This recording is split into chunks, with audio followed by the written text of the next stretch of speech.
তো আজকে পড়ালাম family planning basic কিছু কনসেপ্ট। থার্ড যেমন হচ্ছে ফ্যামিলি প্ল্যানিংটা কি জিনিস। তো ফ্যামিলি প্ল্যানিং হচ্ছে যে মিনস হচ্ছে to decide number and timing of children in family. এবার হচ্ছে কন্ট্রাসেপশনটা কি, ফ্যামিলি প্ল্যানিংটা কি হচ্ছে যে একটা হচ্ছে যে কি টাইমিং প্লাস হচ্ছে চিলড্রেনের কি হচ্ছে যে ডিসাইড করছে কতটা নাম্বার নেবে। এবার হচ্ছে কন্ট্রাসেপশনটা কি হচ্ছে যে প্রিভেনশন মেথড, এটা by a female for preventive কি করছে আনওয়ান্টেড প্রেগনেন্সি। তো কন্ট্রাসেপশন হচ্ছে যে আনওয়ান্টেড প্রেগনেন্সিটা কি করছে প্রিভেন্ট করছে। এটা কার মাধ্যমে করছে, হয় কোনো পিলস বা কোনো আদার টেকনিক্স মেনটেন করছে ন্যাচারাল, বা হচ্ছে কোনো হচ্ছে যে bearing capacity of fertility maintain করে কি করছে যে মেনটেন হচ্ছে, সেটা কি বলছে কন্ট্রাসেপশন বলছে। এলিজিবল কাপল কারা এখানে হচ্ছে কারেন্টলি যারা ম্যারিড কাপল বা যারা হচ্ছে যে সেই কাপল যারা হচ্ছে যে কি অলরেডি একটা বাচ্চা আছে বা হচ্ছে সেকেন্ড বেবি হচ্ছে যে নেক্সট প্ল্যান করছে তারা হচ্ছে, বা এ ফিমেল হুইজ হচ্ছে রিপ্রোডাক্টিভ এজ পিরিয়ড।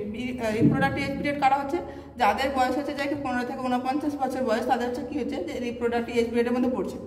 তো কন্ট্রাসেপশনের মধ্যে হচ্ছে টেম্পোরারি মেথড ইউজ করে বা ইলিজিবল কাপলের ক্ষেত্রে ইলিজিবল কাপল রেজিস্টার কোথায় মেনটেন করা হয়, সাব সেন্টারে মেনটেন হয়। এবং ইন্ডিয়াতে হচ্ছে যে 1000 পপুলেশনের মধ্যে হচ্ছে 150 থেকে 180টা কি হচ্ছে ইলিজিবল কাপল থাকে।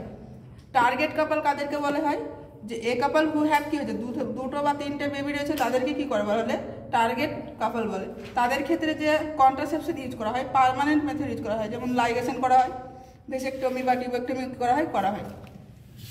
দেন হচ্ছে প্ল্যান ফ্যামিলি। প্ল্যান ফ্যামিলি হলে কি হতে হবে, অবশ্যই কি হচ্ছে আমরা জানি যে এজ অফ ম্যারিজ ফিমেলের ক্ষেত্রে কত হচ্ছে যে 80 আর হচ্ছে মেলদের ক্ষেত্রে 21।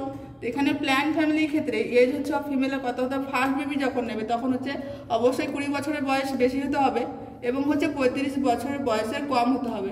First baby plan at least 2 years after marriage. যে ফার্স্ট বেবিটা কনসিভ করবে অবশ্যই সেটা কি হবে যে আফটার ম্যারিজের হচ্ছে 2 বছর পর নিতে হবে, কারণ সেখানে কি হচ্ছে যে ফিমেলকে অ্যাডাপ্ট করার জন্য এই টাইমটা হচ্ছে দেওয়া হয়।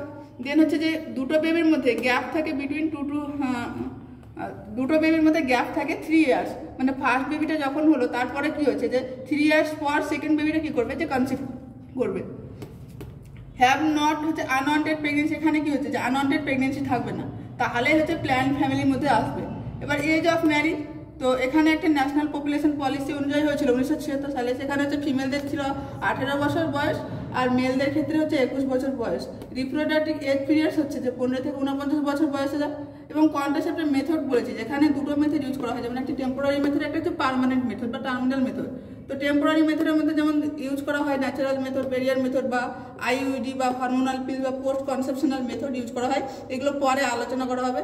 দেন হচ্ছে পার্মানেন্ট মেথডের ক্ষেত্রে করা হয় যেটা হচ্ছে টিউবেক্টমি বা ভ্যাসেক্টমি করা হয়। তো আজকে এই পর্যন্ত।